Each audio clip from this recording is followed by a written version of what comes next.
Buenos días, mundo. ¿Quieres un café?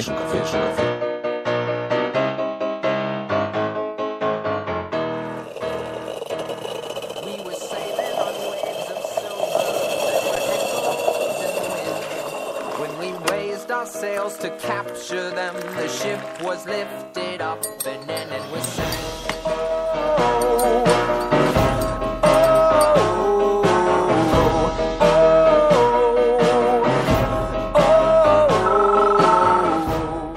La cafetera. Dirige Fernando Berlín. No es incompatible tener una sociedad en Panamá, en un paraíso fiscal, con el ejercicio de su profesión. Usted es el fiscal jefe anticorrupción. Pero que yo sepa, no he cometido ningún hecho delictivo o hecho irregular desde el punto de vista de la corrupción. Tiene una sociedad en un paraíso fiscal. Tengo parte de una sociedad 25% de una sociedad en un paraíso fiscal inactiva y sin ninguna actividad y sin ninguna actuación ni actividad empresarial por mi parte. ¿Y eso usted piensa que no es incompatible con tener el cargo de fiscal anticorrupción? Pues no lo veo en ningún sitio, ¿no? Pero usted sabe que muchos fiscales bajo su mandato interrogan a muchos acusados, a muchos testigos que tienen sociedades en paraísos fiscales. Ahora cuando les pregunten les dirán, su jefe también tiene una. Bueno, yo entiendo que quien tiene sociedades en paraísos fiscales y las ocultan o la tienen para ocultar patrimonio, para ocultar bienes, es una cosa distinta a quien declara todo y lo tiene todo regularizado y todo transparente con Hacienda Pública. Aquí no se oculta nada, aquí se aflora todo desde el primer momento. Creo que el señor Moix tendría que seguir el camino del señor Soria e inmediatamente dejar su responsabilidad como fiscal anticorrupción, porque no tiene ninguna autoridad para perseguir a aquellos corruptos que llevan sus dineros a paraísos fiscales. Creo que es una vergüenza que este señor, después de lo que hemos escuchado en grabaciones de Eduardo Zaplana, expresidente de la Generalitat Valenciana, e Ignacio González, expresidente de la Comunidad de Madrid, en la cárcel, diciendo que este señor era cojonudo, pues efectivamente lo comprobamos y esto revela que es absolutamente impresentable que el Partido Popular siga parasitando nuestras instituciones. Una razón más para presentar por dignidad una moción de censura a este gobierno. En España, los autónomos, los trabajadores, la pequeña y la mediana empresa pagan impuestos aquí para que los ciudadanos puedan tener sanidad y puedan tener educación. Es vergonzoso quien está llamado a perseguir la corrupción y resulta que lo que hace es dificultarla, tenga intereses en paraísos fiscales que se llaman paraísos fiscales porque son lugares que sirven para robar a los ciudadanos, para no pagar impuestos en España. Yo no tengo ninguna información de las cuestiones patrimoniales o tributarias de ningún miembro de la carrera fiscal, por lo tanto no sé si son ciertas, qué características tienen. No puedo. En relación a la primera, le diré lo mismo que llevo diciendo desde que ese acontecimiento se ha iniciado, que yo estoy a lo que disponga los tribunales.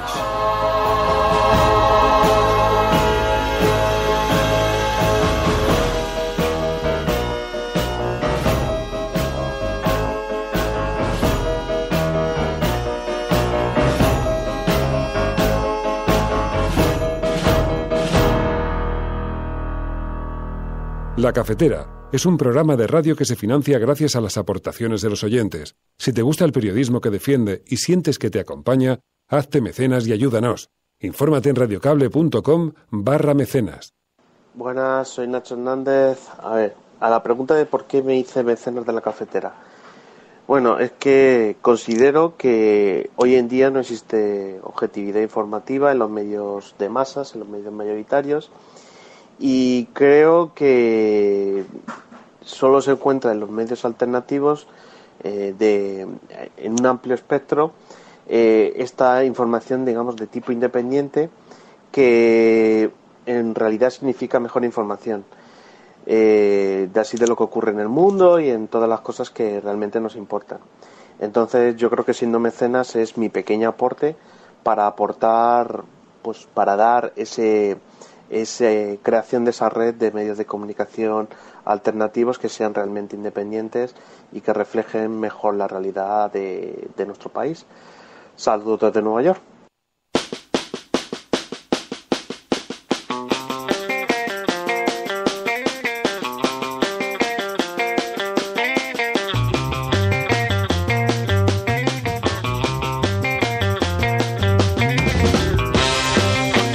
Muy buenos días, cafetera, bienvenidos una mañana más, hoy en un horario extraordinariamente raro para los cafeteros, los miembros de la de la resistencia. Este es un ejercicio de aproximación a la retaguardia. Un gran abrazo entre quienes habitualmente forman parte de los programas en directo y quienes no pueden incorporarse porque a esas horas o se encuentran llevando a los niños al colegio, se encuentran en otras actividades y hoy se produce el gran abrazo cafetero.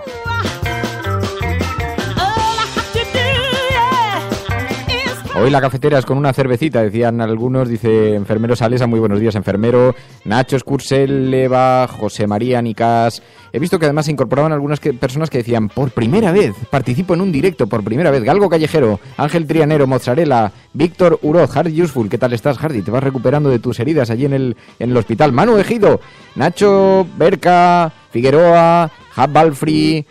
Veo a tantos nombres conocidos. Cristina Cabrera, algunos de los cuales efectivamente no los veíamos en directo desde hacía mucho tiempo, así que muchísimas gracias por vuestra compañía, muchísimas gracias por formar parte de esta gran familia en la que se convierte la cafetera todas las mañanas, y también una suerte de gigantesco foro, algo así como una gran asamblea donde hablamos de política, reflexionamos sobre lo que le está ocurriendo a este pequeño mundo y también tenemos un pequeño espacio para la compañía.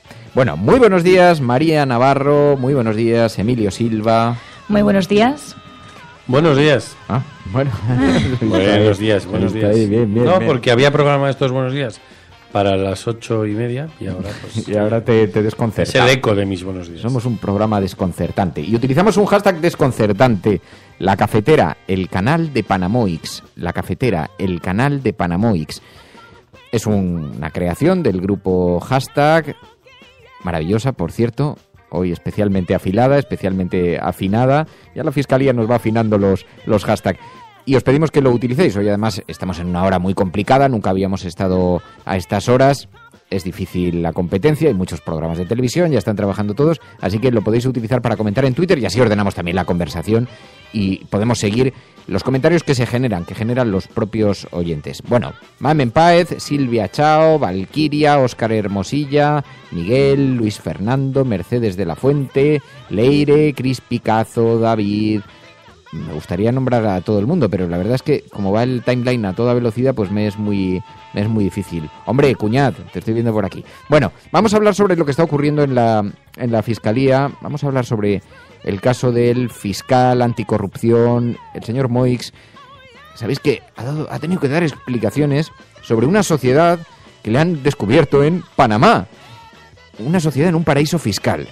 Y claro, con consultar un poquito, con echar un pequeño vistazo a la hemeroteca. Nadie puede estar en el gobierno que haya operado desde paraísos fiscales. Esto tenemos que ser muy claros, muy rotundos, y quienes tenemos responsabilidades políticas tenemos unas obligaciones y tenemos que ser muy conscientes de las obligaciones que asumimos y de los límites de esas obligaciones. Por tanto, quiero decirles con toda claridad y con toda rotundidad que no conocemos el caso concreto en el sentido de tal, pero que está claro que si hay cualquier indicio legítimo de sospecha, pues no se puede estar en el gobierno en esas condiciones. Bueno, ¿os acordáis del señor Moix? El señor Moix es ese fiscal, ahora en la Fiscalía Anticorrupción, de quien Ignacio González dijo, a ver si podemos poner a Moix en anticorrupción. Es un tío serio.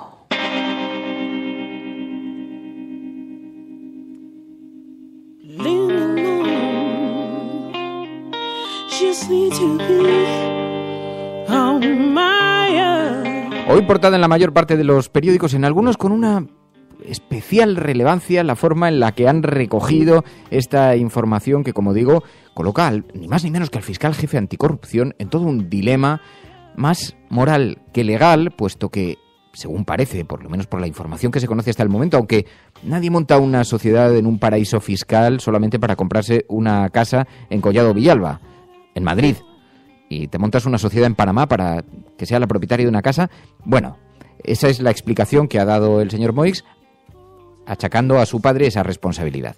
Y el fiscal Moix ha dado explicaciones tras publicarse que tiene una empresa heredada en el Caribe, alega que disolverla le costaba entre 90.000 y 100.000 euros y que su familia no podía pagarlo. Dice Gesta que no es así, que disolver una sociedad de esa naturaleza cuesta 450 euros. Vamos a hablar con Gesta, con Carlos Cruzado. Hablaremos también... Sabéis que toda esta información ha sido conocida gracias a Infolibre. Hablaremos con Manuel Rico, también el director de Infolibre, para que nos expliquen exactamente cuáles son los matices que le dan una gran carga de gravedad a todo lo que está ocurriendo. Ayer, Àngels Barceló, en Hora 25, entrevistó al fiscal anticorrupción, al señor Moix. Y sus respuestas ilustran perfectamente el sainete de la política y de la Fiscalía y de la justicia española. No es incompatible tener una sociedad en Panamá, en un paraíso fiscal, con el ejercicio de su profesión. Usted es el fiscal jefe anticorrupción. Pero que yo sepa, no he cometido ningún hecho delictivo o hecho irregular desde el punto de vista de la corrupción. Tiene una sociedad en un paraíso fiscal. Tengo parte de una sociedad 25% de una sociedad en un paraíso fiscal inactiva y sin ninguna actividad y sin ninguna actuación ni actividad empresarial por mi parte. ¿Y eso usted piensa que no es incompatible con tener el cargo de fiscal anticorrupción? Pues no lo veo en ningún sitio, ¿no? Pero usted sabe que muchos fiscales bajo su mandato interrogan a muchos acusados, a muchos testigos que tienen sociedades en paraísos fiscales. Ahora cuando les pregunten les dirán, su jefe también tiene una. Bueno, yo entiendo que quien tiene sociedades en paraísos fiscales y las ocultan o la tienen para ocultar patrimonio, para ocultar bienes, es una cosa distinta a quien declara todo y lo tiene todo regularizado y todo transparente con Hacienda Pública. Aquí no se oculta nada, aquí se aflora todo desde el primer momento. Bueno, cuando recibe la herencia, año 2012, el señor Moix y el resto de su familia dice que descubren que su padre tenía esa sociedad en un paraíso fiscal, que era la propietaria de la vivienda. Hay algunos datos que hacen de este caso, por lo menos algo significativamente singular. Resulta que la tesorera de esa sociedad es una mujer de 93 años que tiene 17.000 sociedades, que gestiona 17.000 sociedades. Ha sido puesta por el Consejo de Europa como modelo del testaferro, del perfil del testaferro, 17.000 sociedades. La sociedad en la que el fiscal jefe anticorrupción de España tiene la vivienda familiar, resulta que está, la tesorera es una conocida testaferro que tiene 17.000 sociedades. 17.000 sociedades. Hay que tener muy poca vergüenza para salir en un medio de comunicación y defender todavía la creación de esa sociedad. Máximo cuando hemos estado escuchando precisamente, ni más ni menos que al ministro de Hacienda. Claro, no era para este caso, recordemos que era en el caso del exministro Soria, defendiendo que no había actividad pública compatible con tener sociedades en paraísos fiscales. Nadie puede estar en el gobierno que haya operado desde paraísos fiscales. Esto tenemos que ser muy claros, muy rotundos. Muy claros y muy rotundos, pues tienen una excelente oportunidad para demostrarlo. Ahora parece ser que está diciendo el señor Moix que está dispuesto, que no tiene apego a su cargo y que está dispuesto a renunciar a él. Veremos a ver en las próximas horas en qué se va convirtiendo, en qué va derivando esto, ¿no? Ahora, dice el diario.es en este momento en su portada, Moix ocultó al órgano que regula las incompatibilidades en la Fiscalía su participación en la sociedad panameña. No solo no hizo gala de tener la sociedad, sino que lo escondió todo lo posible. Ni siquiera está claro que conociese la información el fiscal general del Estado. Bien. Bueno, el señor Moix además acusó a Infolibre, al medio de comunicación que estaba dando a conocer esta información, de ser un medio poco amable. ¿Por qué no lo ha hecho? ¿Por qué no ha comparecido desde el primer momento? Infolibre le estaba pidiendo explicaciones desde ayer, incluso a través de un burofax, y usted no respondió nunca. Bueno, yo respondo a los medios de comunicación que me piden las cosas con educación. ¿Un burofax? ¿No es educación? No, le llamaron... Yo no recibo ningún burofax. No ha recibido ningún burofax. En la página de Infolibre está colgado la copia del burofax que a usted le enviaron. Yo no lo he recibido. ¿Dónde se ha quedado? Eso hay que preguntárselo. Yo no digo que la Fiscalía no esté, pero yo personalmente no lo he recibido. Yo he recibido un correo electrónico. Pero dice, puede ser que en la Fiscalía no esté, que alguien de su equipo no se lo haya dado, quiere decir. Bueno, yo es que esta mañana he estado bastante ocupado con ustedes. Entonces he tenido muchas cosas pendientes. Pero ya desde esta mañana se sabía de la existencia del burofax. Usted no ha preguntado. No ha preguntado a nadie de su departamento, oye, aquí ha llegado un burofax que diga... No, porque yo desconocía que la existencia del burofax. Eso es lo que usted me está diciendo ahora.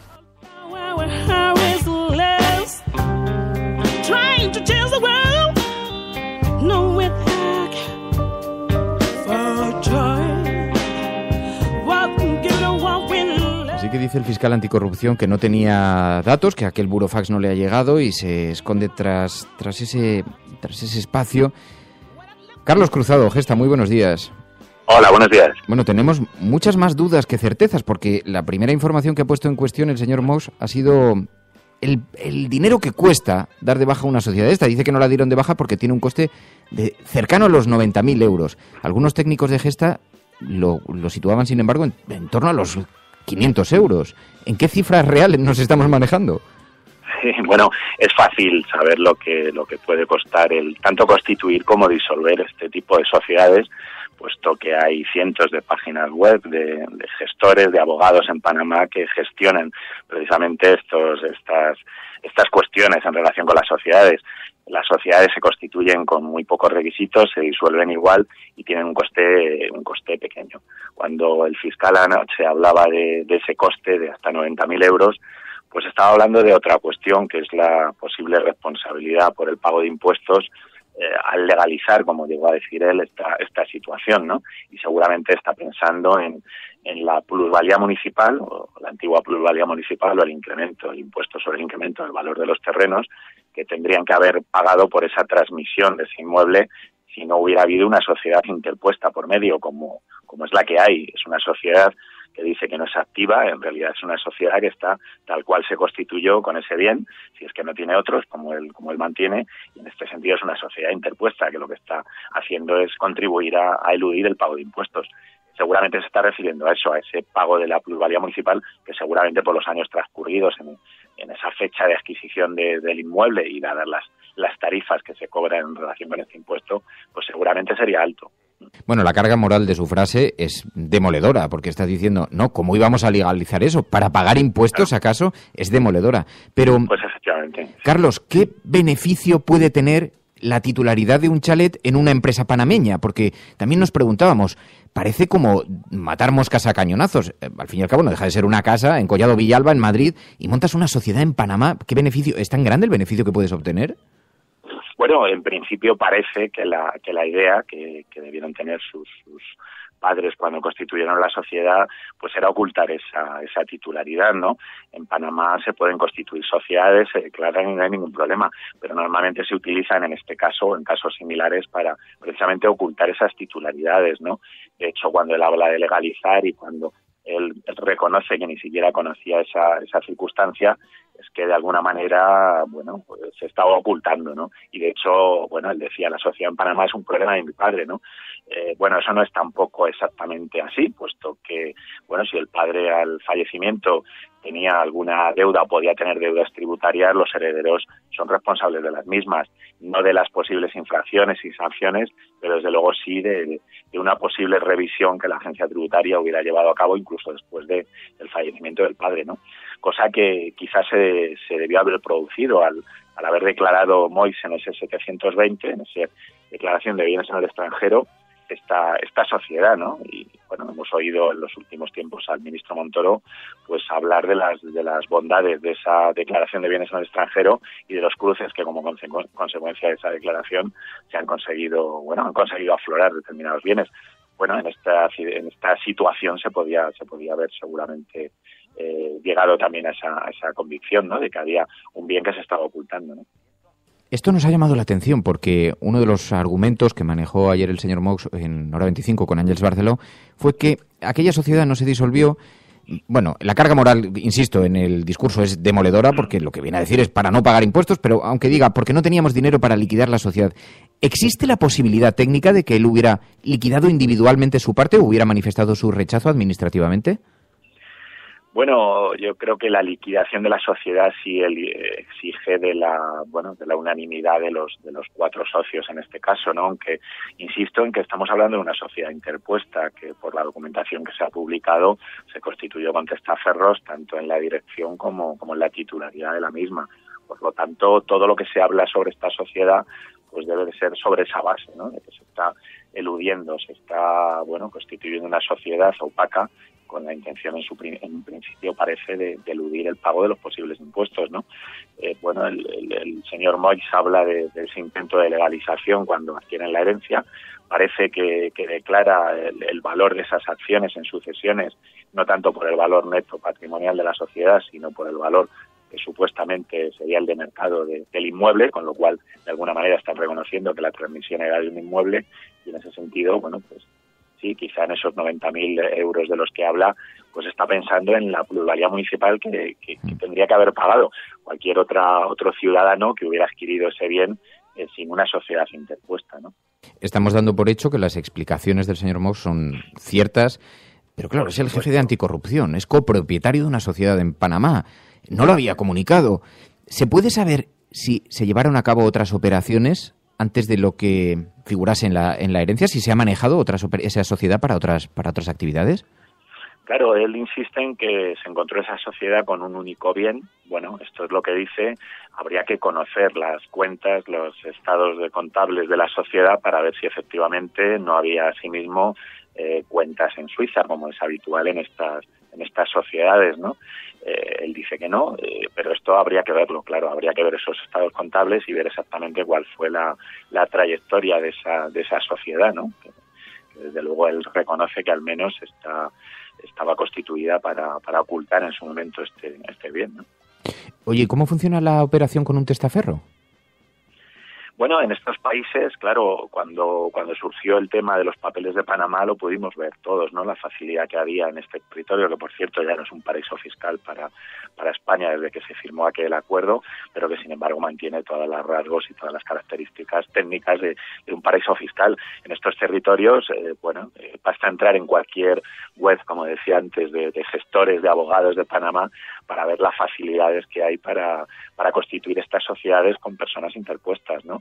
En este sentido, bueno, tienen un coste estas sociedades en función de las personas que, digamos, figuran como testaferros, pues tiene un coste mayor o menor en función del número de personas a las que se les tiene que pagar, además de esa tasa, ¿no? que se paga por el mantenimiento de la sociedad, por lo cual durante estos años sí se calcula que entre 800.000 y 1.000 euros han tenido que pagar por año por ese mantenimiento de la sociedad, y por eso hablábamos de que si el coste de disolución son 450 euros al margen de los posibles impuestos de regularización que tendría que pagar en España, pues desde luego parece que sale más caro mantenerla, ¿no? Al margen de que, como decías, bueno, es un reconocimiento de que en definitiva se está eludiendo el pago de impuestos. ¿Y la Administración investiga por defecto a cargos públicos de este nivel para protegerse de posibles ocultaciones?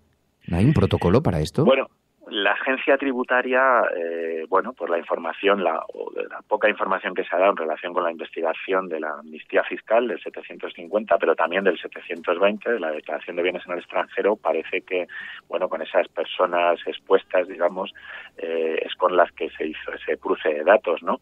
Recordamos el tema Rato, que según el ministro Montoro sale precisamente como consecuencia de esos cruces de datos del 750 y el 720, amnistía fiscal y declaración de bienes en el extranjero.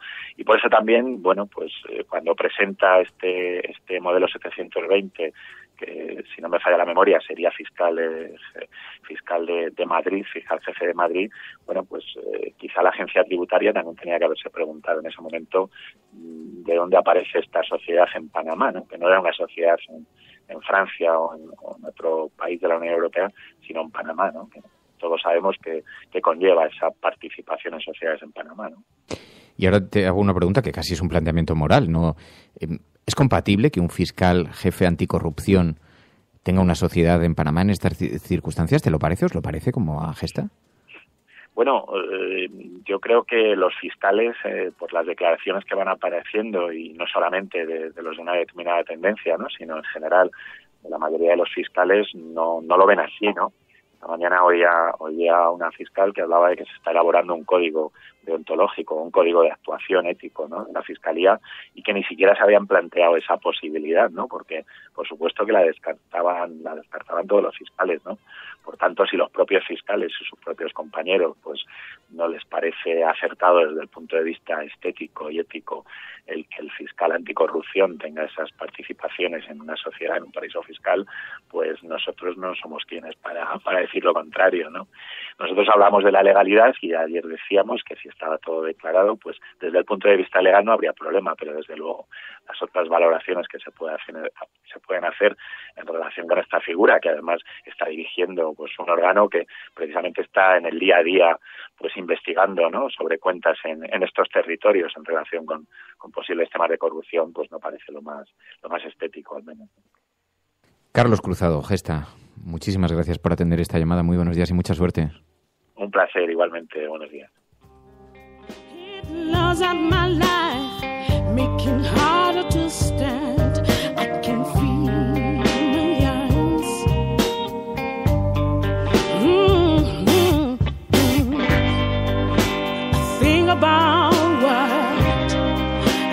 Creo que el señor Moix tendría que seguir el camino del señor Soria e inmediatamente dejar su responsabilidad como fiscal anticorrupción, porque no tiene ninguna autoridad para perseguir a aquellos corruptos que llevan sus dineros a paraísos fiscales.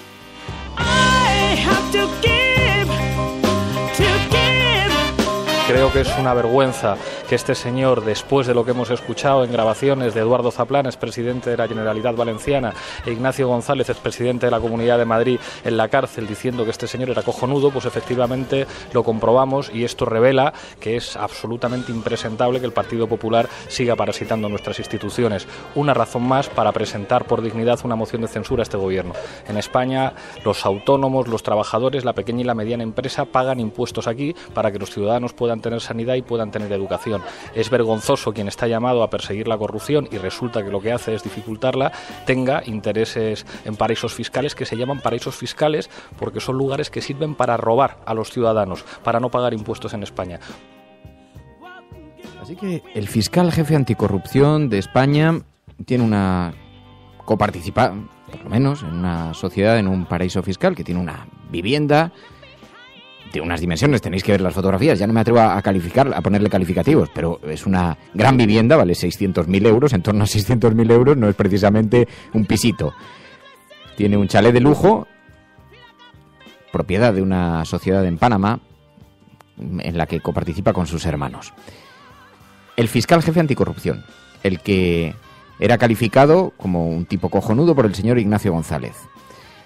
El hombre del que dependen todos los fiscales que están interrogando testigos e inculpados día a día, y que a partir de este momento le podrán contestar diciendo, oiga, cuando les pregunten, oiga, ¿y esa sociedad en un paraíso fiscal?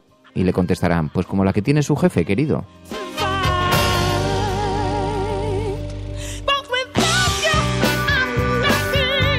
Fiscal jefe anticorrupción de nuestro país. El fiscal que se encarga, entre otras cosas, de delimitar las investigaciones y los casos en torno a gente como Ignacio González y una serie de personajes que estaban deseando que llegase a la Fiscalía Anticorrupción. Bueno, esto es España.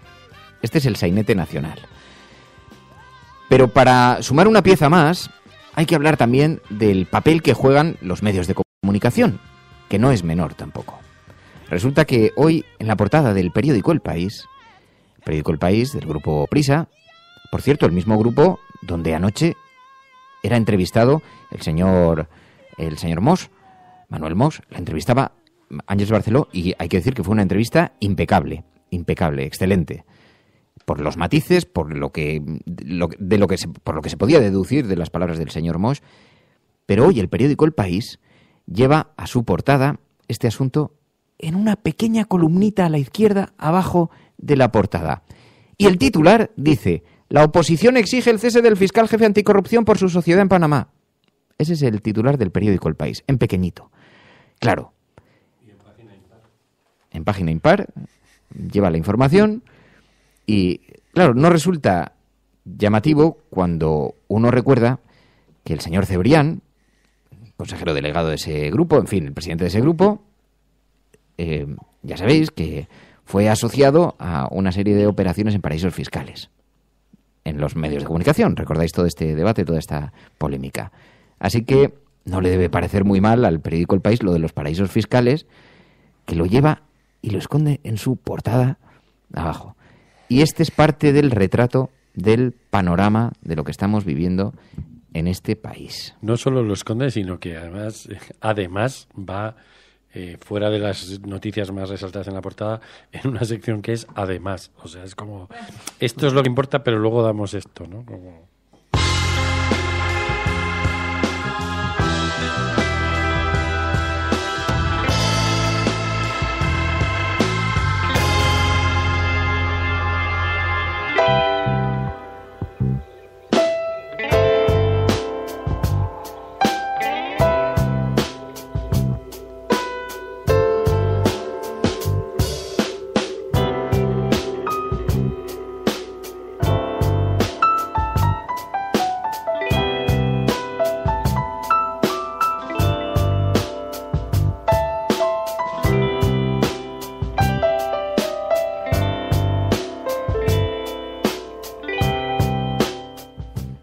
Pues esto es lo que tenemos delante en el retrato, en las portadas de los periódicos, pero que también dice mucho sobre nuestro país, sobre lo que le está ocurriendo a nuestro país, porque es que además paralelamente nos encontramos a Mariano Rajoy, que tiene que testificar en persona en el caso Gürtel. Sabéis que la Audiencia Nacional ha rechazado la videoconferencia que se había propuesto desde el gobierno para que no tuviera que acudir, y entonces dice la Audiencia Nacional que tiene que acudir como un ciudadano español. Porque claro, hay una anomalía en todo lo que está ocurriendo. Es la primera vez que un presidente de gobierno español, la primera vez en la historia de la democracia de nuestro país, tiene que acudir como testigo de un caso de corrupción. Un partido político que él presidía cuando se estaban produciendo estos actos presuntamente corruptos. Bueno, eran actos corruptos, lo que no sabemos es, presuntamente los estaba cometiendo el Partido Popular, lo tendrá que decir el juez. Pero él presidía el partido e intentó comparecer a través de un plasma, a través de videoconferencia. Y la Audiencia Nacional lo ha negado. Claro, dicen, no, tanto que le decís a Concepción Espejel y resulta que ahora han tomado esta decisión. No será tan favorable a las posiciones del gobierno cuando ha tomado una decisión en su contra, le ha obligado a testificar en persona. Cuidado, porque habría sido una imagen demoledora. Y yo creo que ante la reacción del gobierno, que fue pedir testificar por videoconferencia, bueno, la reacción del presidente, que además es presidente del Partido Popular, que además es el ciudadano Mariano Rajoy. Ante esa reacción, lo que ha hecho la Audiencia Nacional es darle una gota de sensatez y de calma a este asunto, porque la fotografía en la prensa internacional del monitor delante de los jueces era infinitamente peor que la fotografía del presidente del gobierno en calidad de testigo ante los jueces. Así que, porque retrataba muchas cosas también, retrataba cosas no menores. Pero el caso es que va a tener que testificar en persona por el caso Gürtel, una información que, comparte hoy titulares con lo que hemos descubierto sobre el señor Mosch, que por cierto, algo a lo que el gobierno ha estado sistemáticamente quitando hierro. Yo no tengo ninguna información de las cuestiones patrimoniales o tributarias de ningún miembro de la carrera fiscal, por lo tanto no sé si son ciertas, qué características tienen, no puedo. Así que no ha querido pronunciarse el señor Catalá y en todo caso, rápidamente recordamos esas palabras de el ministro actual de Hacienda, Cristóbal Montoro, insistimos. Nadie puede estar en el gobierno que haya operado desde paraísos fiscales. Esto tenemos que ser muy claros, muy rotundos, y quienes tenemos responsabilidades políticas tenemos unas obligaciones y tenemos que ser muy conscientes de las obligaciones que asumimos y de los límites de esas obligaciones. Por tanto, quiero decirles con toda claridad y con toda rotundidad que si hay cualquier indicio legítimo de sospecha, pues no se puede estar en el gobierno en esas condiciones. Eso es lo que decía el señor Montoro. Bueno, yo solamente quería destacar una cosa que también ha sido bastante debate en las redes, aludiendo a la entrevista de Àngels Barceló a Mosch. Ha habido un momento en el que hablaban de los medios, porque ella le ha dicho, sí, bueno, se ha publicado en Infolibre desde esta mañana, y él directamente dice, yo Infolibre no lo leo. Y le dice, ya entiendo que cuando hay información que le atañe a uno sí que intenta mirarlo. Y dice, solo leo lo que me parece interesante. Y cuando leo críticas sobre mí, no leo ninguna. Ha sido algo que nos ha creado bastante expectación a mucha gente. Además es que es muy gracioso porque en esa frase decía, no, yo solo leo, dice, es que no han sido educados en Infolibre. Dice, bueno, pues se ha publicado. Dice, no, yo solo leo cuando se publica. Dice, es que no es un medio amable. Dice, yo solo leo El País, el Español. Claro, que yo si fuera el del Español diría, o el del periódico El País diría, hombre, me da un poco de vergüenza que me cites en ese contexto. Pero han sido maleducados porque por publicar esa información sin su permiso. Lo que yo creo que es más grave detrás de todo esto es el desgaste al que el gobierno está sometiendo al Poder Judicial español con tal de protegerse de algunos procesos de corrupción. O sea, el precio que está pagando la organización, la Administración de Justicia española, para ablandar la responsabilidad penal que puedan tener algunos casos de corrupción es bastante antipatriótico, me atrevería incluso a decir. Y con respecto a la comparecencia de Rajoy, ya hemos visto lo que supuso la comparecencia de Cristina de Borbón y la consecuencia penal que ha tenido para ella. Quizá el regalo de Rajoy o el regalo a Rajoy ya está hecho, porque igual no se tenía que haber sentado en un banquillo como testigo, ¿no? Sino que tiene una cadena de responsabilidad de la que responder, y no simplemente a ver si he visto pasar un sobre por la calle Génova o no lo he visto pasar, ¿no? Está directamente conectado con esa trama de corrupción. Y realmente toda esta sobreactuación del Partido Popular, de si Rajoy, el primer presidente, qué injusto, otros no lo han hecho, pues parece un poco de sobreactuación. Y veremos si realmente es sobreactuación cuando conozcamos la sentencia, ¿no? Porque por ahora ya le han librado de una responsabilidad directa que tiene. Y es que no es un testigo. Formaba parte de una organización que infló sus campañas electorales, que se financió ilegalmente, que recibió dinero con donaciones anónimas de grandes empresas que facturaban con el gobierno. Que hay montones de evidencias de que no debería ser un simple testigo en este juicio. Pero es que además, mientras tenemos todo este foco en estas cuestiones que son muy importantes, mientras están los presupuestos generales del Estado, hay muchas cuestiones en las que poner el foco y, claro, o las pones en un sitio o las pones en otro, mientras se están debatiendo los presupuestos generales del Estado. Y recordemos que Rajoy testificará en persona en el juicio de Gürtel, pero será el 26 de julio.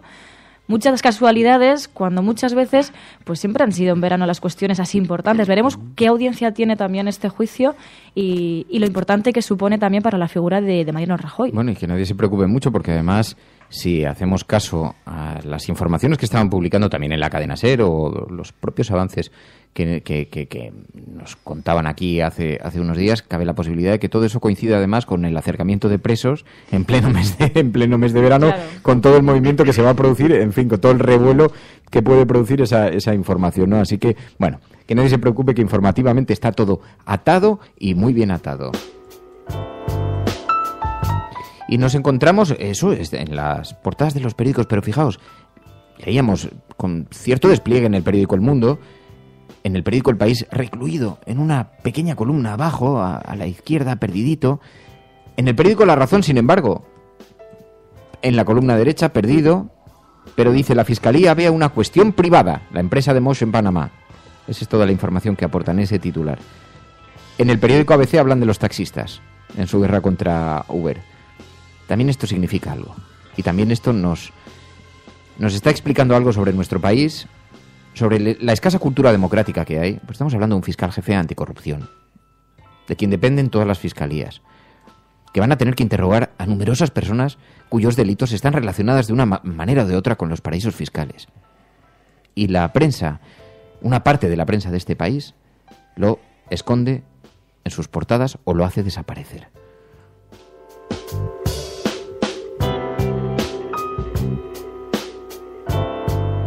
El día es más que un edificio, son personas. 500 hombres y mujeres cuyo conocimiento, corazón, cerebro y experiencia hacen posible el periódico. No poseemos ni una astilla del mobiliario de la empresa, pero junto con las 290.000 personas que leen todas sus ediciones, tenemos un interés vital en que viva o muera. Este procedimiento es muy irregular. También lo es el asesinato de un periódico. No lleva las cosas demasiado lejos. La muerte de un periódico tiene efectos de largo alcance.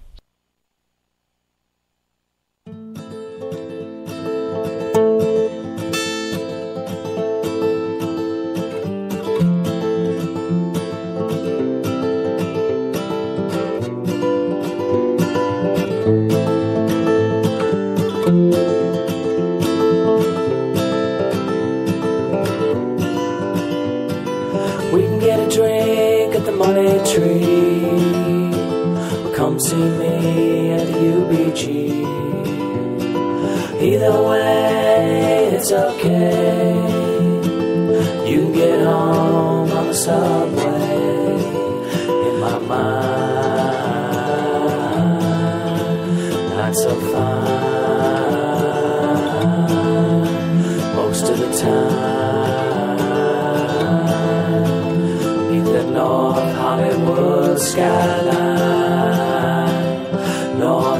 627-002-002 es el WhatsApp de este programa, donde podéis enviar vuestras notas de audio, donde podéis hacerlas llegar. Ya sabéis, una nota de audio en torno a 30 segundos,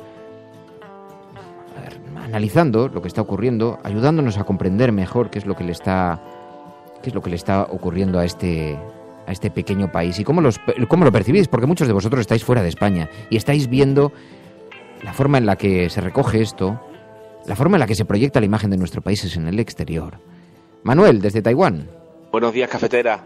Lo de Moix, la verdad es que me gusta mucho porque está tan claro y es tan meridiano, pero aún así quería hacerle una pregunta, porque a lo mejor nos estamos equivocando y somos malas personas, como él dice que somos al pensar mal de él.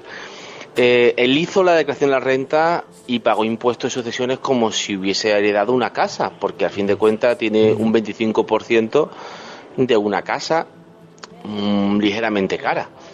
Si es así, si pagó los impuestos totales del valor catastral de la casa y todo eso, como cualquiera que haya tenido que heredar o pensado en heredar lo sabe, pues claro, estupendo, no pasa nada. Ahora, si casualmente no lo ha hecho así, pues eso se llama fraude de ley, entre tú y yo.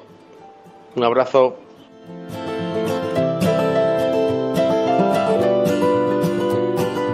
Mañana escuchando la cadena SER, el señor González Ferrari decía que bueno, que lo del juez podría ser algo reprochable, pero que en ningún caso era ilegal.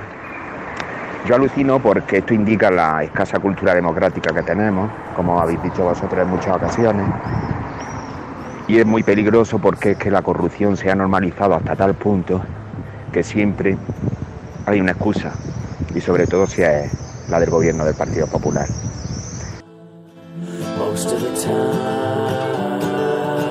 Sí, además ver la defensa que estaban lanzando algunos esta mañana he tenido que estar en la tertulia de Telecinco, y todo este juego que se hace en torno a lo que es legal, lo que no es legal, lo que es importante, lo que no es importante, es escandaloso, es una auténtica vergüenza. En cualquier otra circunstancia esto habría incendiado los pilares básicos de la justicia, porque el pilar fundamental sobre el que se sustenta la justicia, no solo aquí en España, en todo el planeta, es que la justicia debería ser igual para todos, en fin. Bueno, el caso es que está en cuestión ahora mismo, y está en cuestión porque hay un fiscal, ni más ni menos que el fiscal jefe anticorrupción, que tenía una sociedad en un paraíso fiscal, que lo había ocultado, que no lo había dicho, que se ha conocido gracias al trabajo de los medios de comunicación, a los que falta el respeto públicamente ayer en esta entrevista con Àngels Barceló. Estás escuchando La Cafetera, y si lo estás haciendo, no estás sola.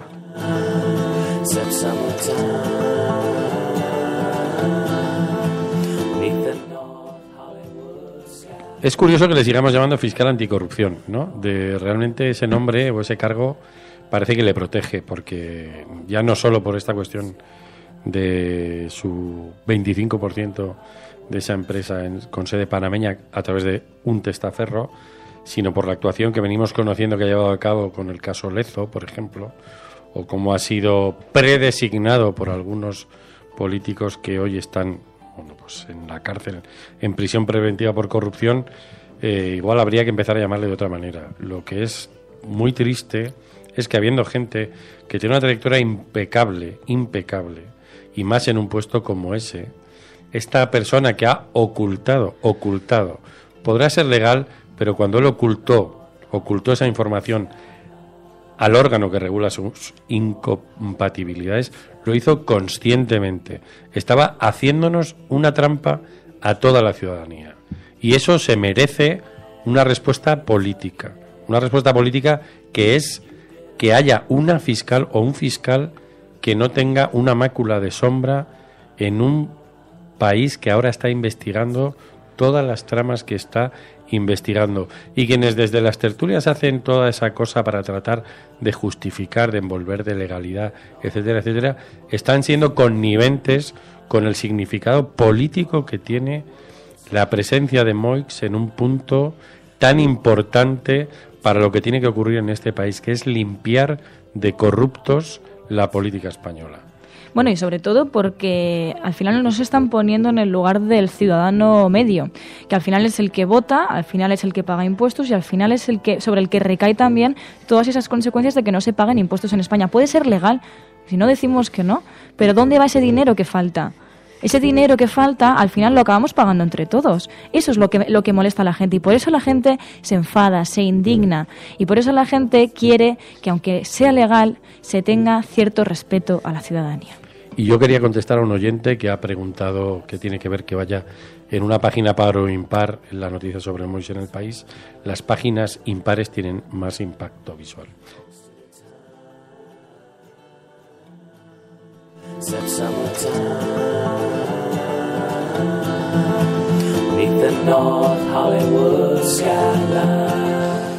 Bueno, y sabéis que esta información se dio a conocer gracias al trabajo de Infolibre, un medio que al que después descalificó el propio señor Moix en esa entrevista anoche en Hora 25 con Àngels Barceló. Jesús Maraña, Infolibre, muy buenos días. Buenos días, Fernando, y buenos días a todos los oyentes.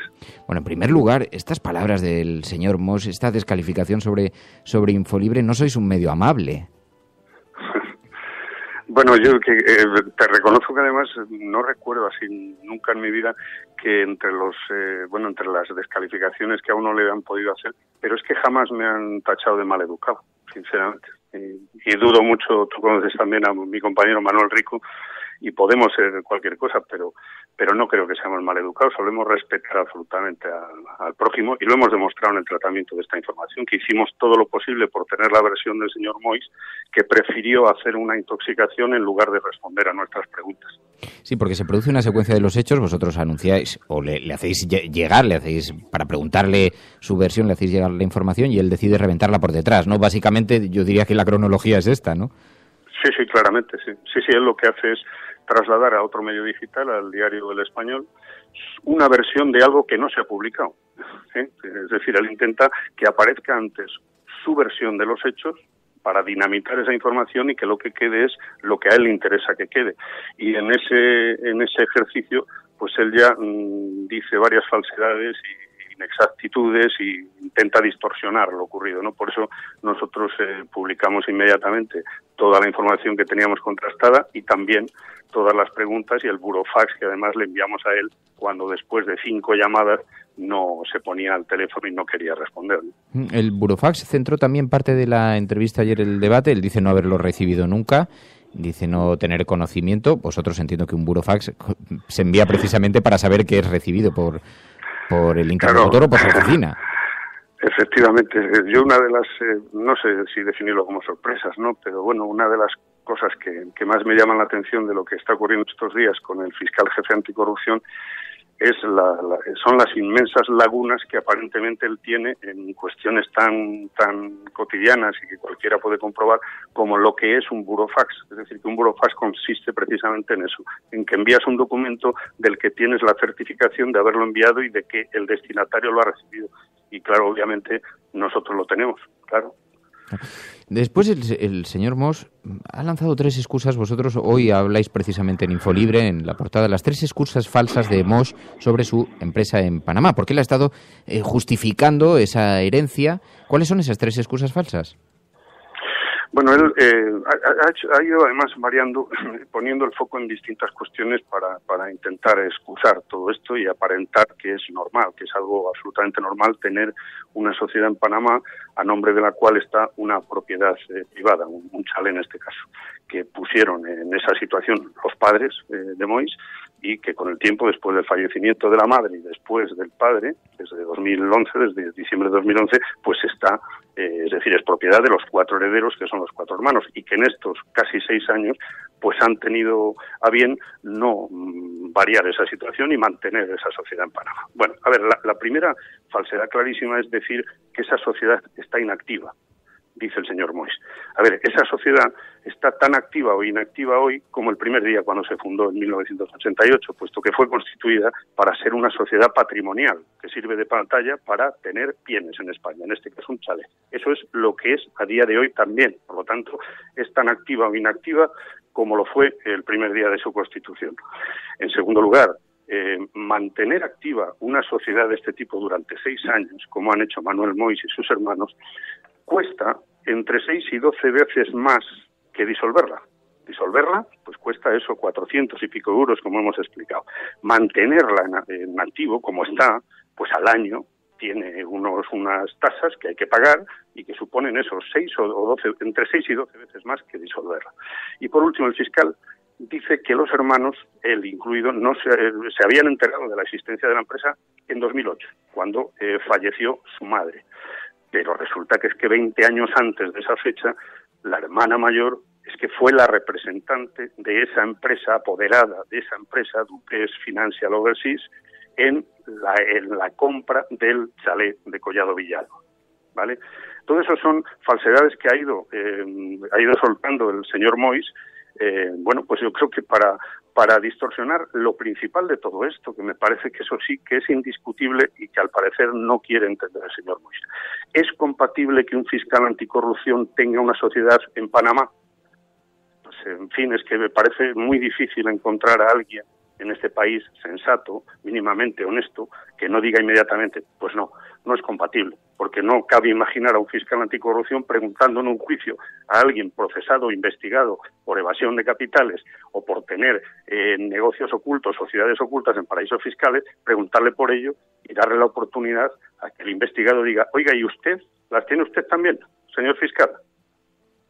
Ese ha sido uno de los argumentos que se han estado manejando en las últimas horas, porque dices, no hay nadie sensato. Yo he visto algunos ya, ¿eh? Algunos, bueno, claro, que no están a lo mejor en esa categoría, ¿no? Precisamente, pero sí he visto algunos que defendían que es legal tener una sociedad de esta naturaleza. Es que volvemos a la trampa típica, ¿no? Eso lo he escuchado también esta mañana varias veces, algunos analistas, ¿no? Dicen, bueno, es que no ha cometido ningún delito, pero vamos a ver, ¿alguien le ha acusado de cometer un delito? Es que nos cabe en la cabeza entonces de qué estaríamos hablando si lo que hubiera cometido fuera un delito. Por ejemplo, sería un delito pues que el señor Moix fuera acusado de haber sido autor de algún chivatazo en algún sumario en marcha, en la operación Lezo, por ejemplo. Eso sería acusarle de un delito, porque es un delito dar un chivatazo como funcionario público de una investigación en marcha. Pero tener una sociedad, una participación en una sociedad en Panamá, en principio no es cometer un delito. Otra cuestión es si tiene todo en regla, si ha pagado todos los impuestos correspondientes, etcétera, etcétera, etcétera. Estamos hablando de si es éticamente consentible, éticamente admisible esa situación. No se le ha acusado de un delito. Entonces es lo de siempre. Alguien que se le dice, oiga, que usted ha cruzado el semáforo en verde, pues resulta que te dice, oiga, que me han acusado de robar en la frutería de enfrente. Dice, ¿de qué me está hablando? Que no estamos hablando de lo mismo, es la típica técnica para desviar la atención.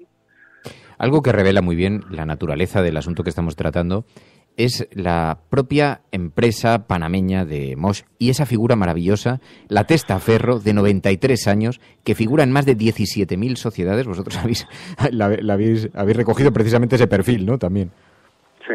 Es la tesorera de la empresa de Moix.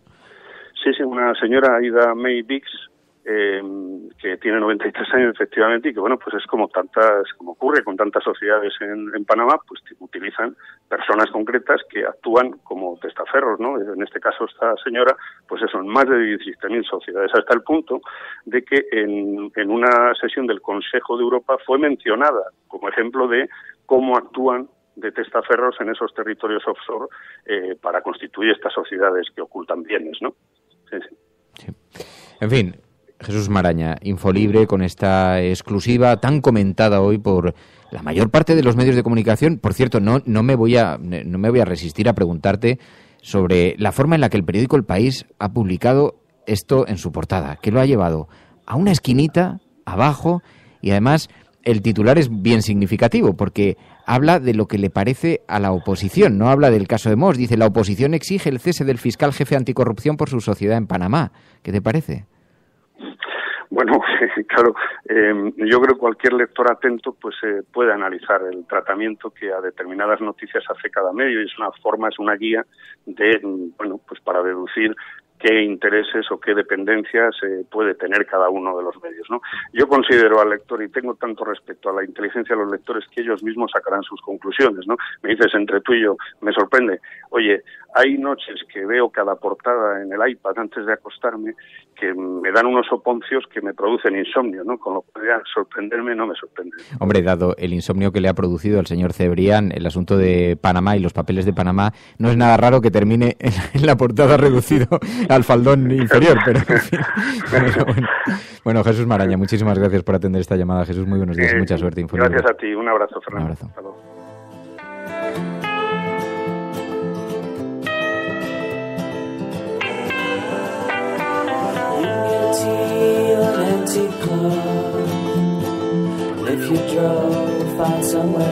Bueno, pues este Sí, íbamos a contar, que me están preguntando con Manuel Rico, pero finalmente por cuestiones de agenda, os podéis imaginar, hoy la vida de Infolibre es absolutamente precipitada, agitada, y finalmente ha sido Jesús Maraña quien se ha ofrecido a participar con nosotros, cuestión que les agradecemos, le agradecemos a Jesús, y también Manuel, que estaba previsto que participase él, pero al final ha sido imposible. Bueno, el caso es que es verdaderamente llamativo todo lo que está ocurriendo, ¿no? Esta catarsis que se vive tanto en el sistema judicial, como decía Emilio Silva, ¿no?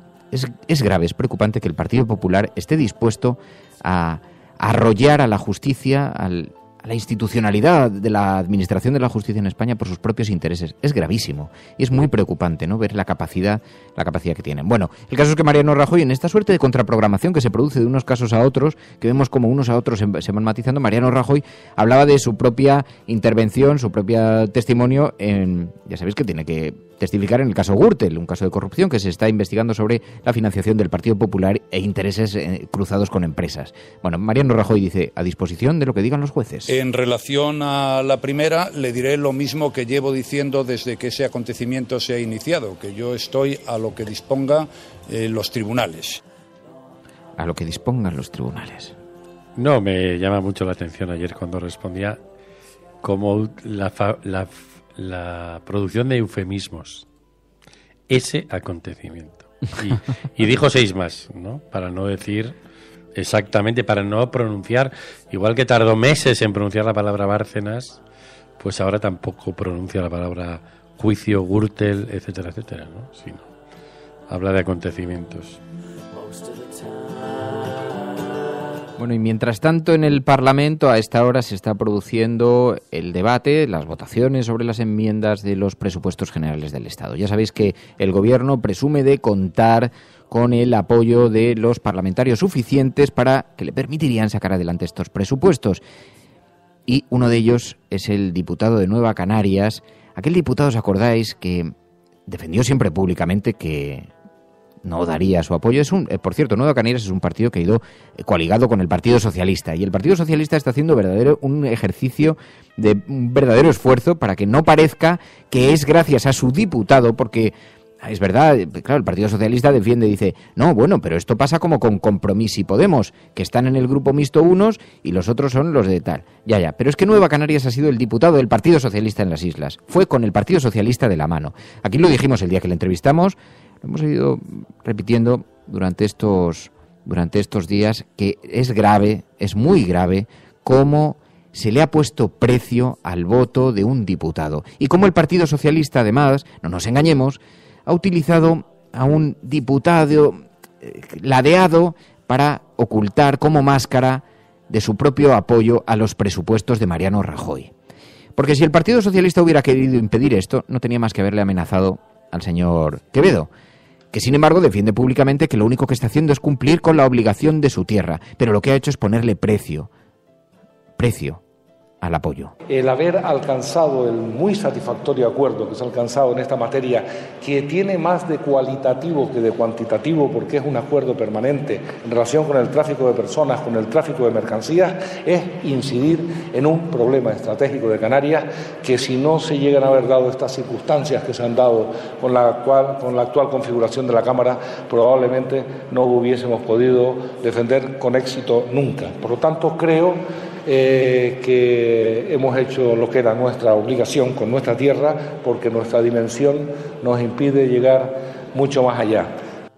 No ha sido el único que ha dado marcha atrás, porque el señor Quevedo insistía en que ese apoyo no se daban las circunstancias, que no, que el gobierno cómo iba a virar lo suficiente como para que él pudiera apoyar. Bueno, ha terminado apoyando los presupuestos del gobierno, veremos a ver, pero si alguien ha dado una muestra circense de estrategia táctica y cambio político, ese ha sido el Partido Nacionalista Vasco. Hemeroteca, Aitor Esteban. Yo ha sido el discurso más rancio que he oído en mi vida, de verdad, impresentable, ha rebasado todas las líneas imaginables. Si tenía pocos frentes, ahora tiene otro más con el Partido Nacionalista Vasco enfrente. O sea, que eso de que igual le apoyaban después de las elecciones vascas, ya ni eso, ¿no? Estaba muy claro, y le he dicho yo antes, ¿verdad?, que no le íbamos a apoyar. También quiero agradecer la disposición del Partido Nacionalista Vasco. Pero es que ahora... Menos. ¿Cómo menos? 50 veces menos. Es que Rajoy, desde luego, con el Partido Nacionalista Vasco me parece que lo tiene muy crudo.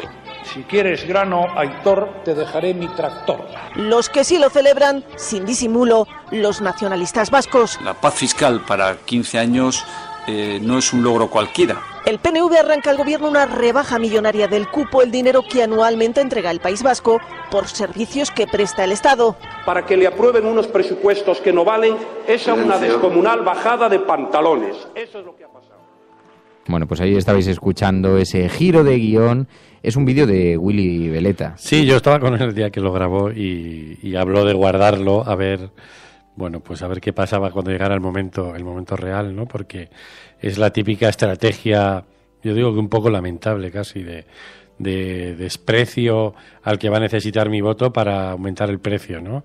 Entonces no hay mayor precio que cuando no haces aprecio. Y es un poco triste en la política porque uno debería ser más honesto, reconocer que tiene intereses en negociar con ese partido que tiene el gobierno y que tiene que sacar los presupuestos adelante y no utilizar todas estas estrategias de que no pero sí, ¿no? Y ya sabemos dónde van los sí pero no, los nos es nos y demás, pero en este caso hacen un flaco favor a la política porque deberían hacer estas cosas con luz y con taquígrafos, y si la política en parte es esto, que es negociar, es buscar o tratar de obtener recursos para los ciudadanos a los que representas para mejorar o no su modo de vida, pues no debería hacerse este juego, ¿no? Es decir, que jamás hacerse el indignado, pero luego sentarse en un despacho, negociar y sacar esos presupuestos adelante, y además, por lo que parece, no solo para un año, sino que es para toda una legislatura. Bueno, este es el retrato de lo que le está ocurriendo a este país. Además, en este momento se está librando ese debate, esa sesión parlamentaria en el Congreso de los Diputados. Se está produciendo ahora mismo. Nos maltratan en servicios sociales y también, por supuesto, nos maltratan en cultura. Nos maltratan en todas las secciones de estos presupuestos generales. Son profundamente centralistas y son profundamente antivalencianos. Pero la prioridad de Compromís está lejos de Madrid, está en el País Valenciano. La intervención que se está produciendo en este momento, el debate, la sesión plenaria en el Congreso de los Diputados sobre los presupuestos generales del Estado. Bueno, así que con esto nos encontramos. Pero hoy en un programa atípico, porque generalmente sabéis que el programa se emite de 8:30 a 9:30 de la mañana o a 10, porque la verdad es que últimamente lo estamos extendiendo ya mucho. Hoy se emite en un horario diferente porque nos parecía que era relevante estar durante el debate parlamentario y estar en directo el día en el que hemos conocido esta información sobre el fiscal anticorrupción, el señor Moix, Manuel Moix. Por eso el hashtag que utilizamos es Almohadilla la Cafetera, el canal de Panamoix. Pero sabéis que en este programa una cosa es la agenda setting, los temas que aparecen destacados en los grandes medios de comunicación, y otra diferente es la agenda de la cafetera, aquellos temas sobre los que queréis que pongamos el foco, a los que queréis que demos importancia.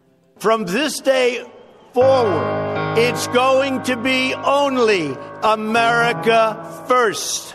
America first. Hemos hecho historia.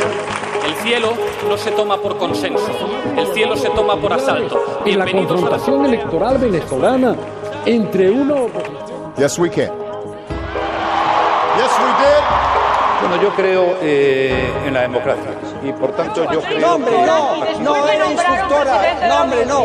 Es que no tienes ni idea. El enemigo es Daesh, el terrorismo yihadista. Cuando nosotros decimos que vamos a bajar los impuestos todavía más que ahora, tenemos credibilidad.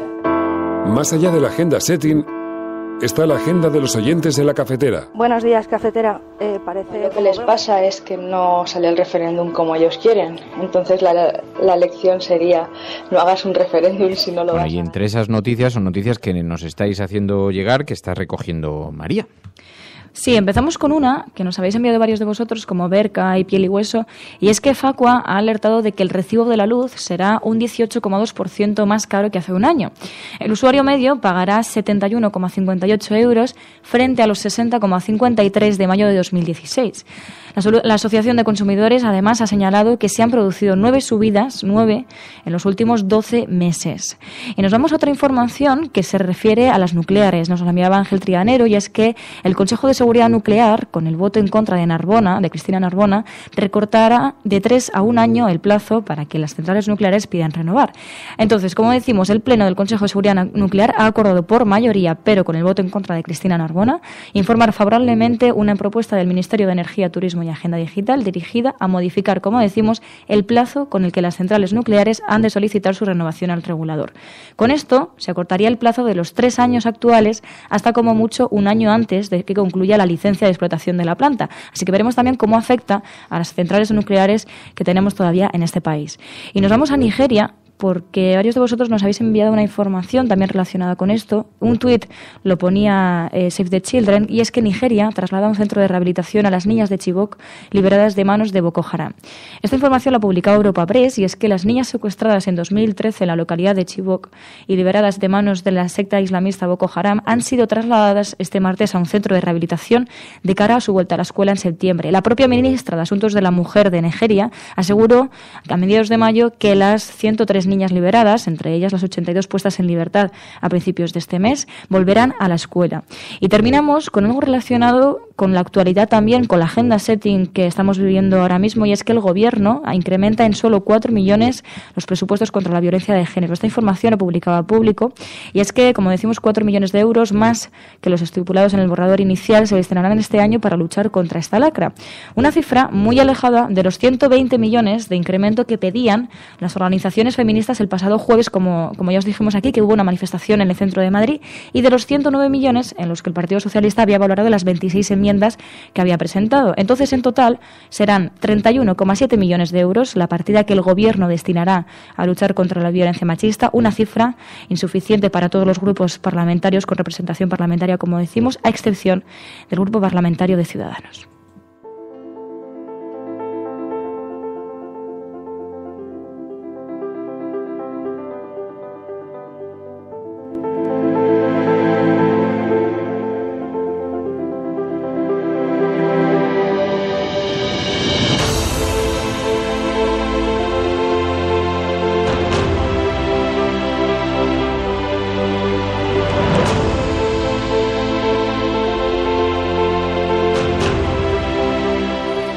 Bueno, pues esto es La Cafetera.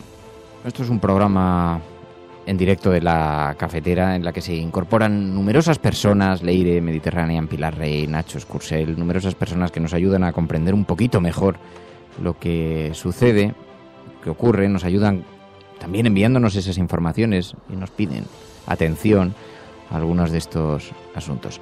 De 8:30 a 9:30 de la mañana, todos los días, de lunes a viernes, de 8:30 a 9:30 de la mañana, en radiocable.com, o bien a través de la cuenta de Twitter, o a través de Spreaker, o a través de la app en el móvil, a través de YouTube también, pero tenéis una app para los teléfonos móviles que os podéis descargar, tenemos hasta canal en Telegram, en fin, hay diversas maneras de contactar con este programa. Y como dice Chescotrillo, viva el café a deshoras, siempre es una buena oportunidad para tomarse una tacita de café. Gracias a todos de verdad por vuestra ayuda. Gracias, Emilio, María. Gracias a todos por estar bueno. ahí. ¿Qué? ¿Nos cuentas algún cuento o algo? No. ¿No vas a despedir? Emilio suele despedir con... Vamos a seguir con la misma tristeza, me parece, ¿no? Y en caso, estoy viendo ahora, ¿no? En caso de que Mois está repitiendo eso de su desapego al cargo, lo triste va a ser que ojalá dimitiera, pero cuando se elija un sustituto o una sustituta, los criterios políticos van a ser exactamente los mismos. Y esas reglas es las que habría que cambiar.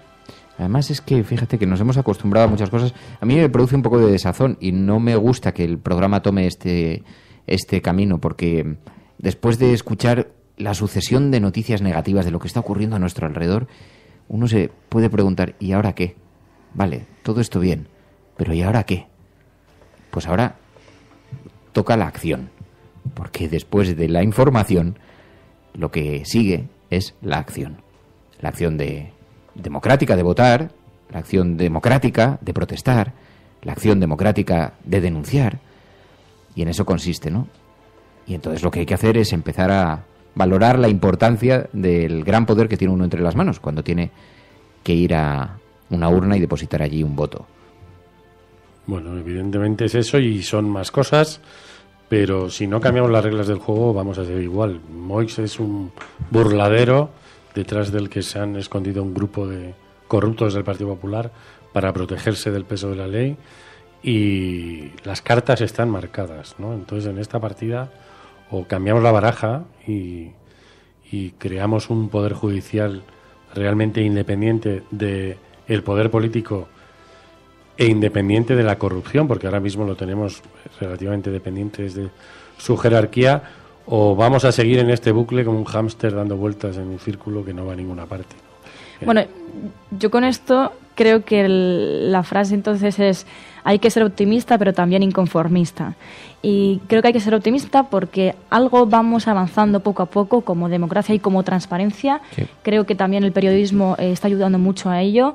La gente está ayudando también mucho a ello porque está reclamando esa transparencia, y vemos, bueno, que a la esfera política le cuesta bastante avanzar en ese tema, como dice Emilio, pero bueno, yo creo que siendo inconformistas y siguiendo pidiendo esa transparencia, creo que la podremos conseguir, seguramente no tan pronto como querríamos, pero la conseguiremos siendo bastante optimistas. Dice aquí Carmen Quintana que Moix dimitirá cuando los de Soto del Real se pongan de acuerdo en un sucesor. Pues igual hay otros municipios desde los que se toma esa decisión, pero evidentemente no va a ser alguien que vaya a llevar una actuación más independiente a la hora de investigar todas estas tramas de corrupción. Y es triste porque el Poder Judicial, cuando se desgasta, es quizás la pata más sólida que tiene la ciudadanía para defenderse del poder político, ¿no? Pues tenemos el Parlamento que tenemos, un legislativo configurado como está, tenemos un ejecutivo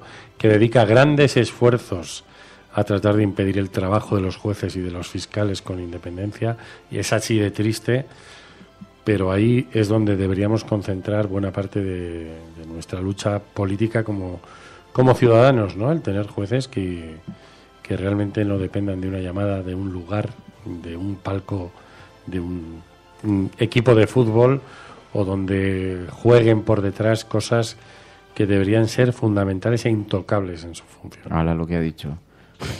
¿Qué he dicho? Bueno, dice Amparo Laya, dice: ya Fernando, pero es descorazonador ver que seguirán ganando, y sabemos que es así. Bueno, la sociedad ha cambiado. Y los grandes cambios se han ido produciendo históricamente porque los ciudadanos los han ido demandando. Y es verdad que damos 3 pasitos para adelante y de pronto 2 pasitos para atrás, pero el resultante siempre es que hemos avanzado algo, poquito, mucho menos de lo que se debería esperar, pero algo vamos avanzando. Nos marchamos, mañana más, mañana ya a las 8:30, el horario normal. Os esperamos a todos, muchísimas gracias de verdad de corazón, y un abrazo muy fuerte a todos los que hacéis posible este programa, a todos los que participáis, tanto en directo como en diferido, como desde otros países, nuestros expatriados, y a los mecenas que contribuís a sacar adelante este proyecto. Se han incorporado en las últimas horas John Vix, Rosa, Milagros, Francisco, Anca. Os debemos el agradecimiento, de bien nacidos es ser agradecidos, y este proyecto es posible gracias a vuestra ayuda. Así que, de verdad, de corazón, muchísimas gracias. Emilio, María, hasta mañana. Muchas gracias a mañana todos. Más. Hasta mañana. La Cafetera es un programa de radio que se financia gracias a las aportaciones de los oyentes. Si te gusta el periodismo que defiende y sientes que te acompaña, hazte mecenas y ayúdanos. Infórmate en radiocable.com/mecenas.